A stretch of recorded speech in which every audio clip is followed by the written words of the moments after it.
easily. We can, even something as simple as like eye contact in a situation where there's a possibility of finding a sexual partner is a very important component of that, because eye contact indicates interest, and it also indicates, at least in principle, the possibility of approach. And so approach is dopaminergically mediated, and it's a positive emotional state. And that's also why, interestingly enough, if you go into a pharmacy and there's a rack of magazines, and what's on the cover? Always, almost always, beautiful woman. Like on 50% of the men's magazines there's a beautiful woman, and on like 100% of the women's magazines, which is really interesting, you know, because you might think, well, why is that? Well, and the woman's eyes are always looking out in a way that they're looking at you. So there was some interest. So it's an invocation of interest. And so, you know, magazines evolve. All the ones that don't get bought fail. And so what's happened is they all converge to the same point. And the same point is the thing that's maximally interesting to a magazine purchaser is a beautiful female face, whether it's male or female. Now on the male side, there's also gadgets of all sorts. So, and that may be because men are more gadget oriented than women.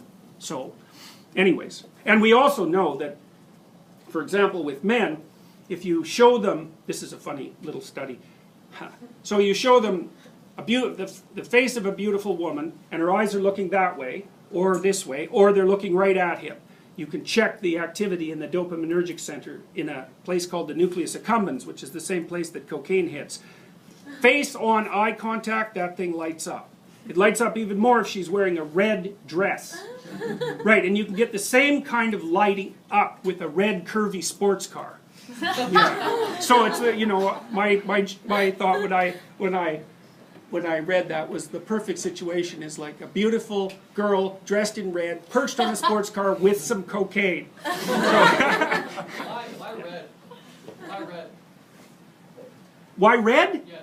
That's a good question. I'm not exactly sure why. Oh, that's wrong. I do know why red. Ripe fruit. Women have co-evolved with ripe fruit. It's very sneaky of you, by the way. So that's why you know that. You just have to leaf through a women's magazine, and the lipstick is always associated with like apples that are glistening in some way, or a peach or something like that. And we were primarily fruit eaters. And the reason we have color vision is to detect fruit, ripe fruit. And so part of the reason that fruit turns red or colored when it ripens is because the fruit that was successfully eaten by creatures that distributed the seeds was the fruit that was ripe when it was eaten. And so as the color vision evolved, maybe there was a red tint for God only knows what reason, then a positive feedback loop developed, and fruit got redder and redder, and at the same time women capitalized on that. So that's partly, I think, what explains the association between Eve and the apple in Genesis. Because Genesis is also a story about gaining sight. So, yeah, so that's why red. So that's pretty funny. I really think that's pretty funny. So, you know, evolved sensory significance is absolutely everywhere, you know, and it's so deep inside of us. Yeah. I'd have to wonder about blood, too. It seems like it also... Oh, yeah. Red's a significant color.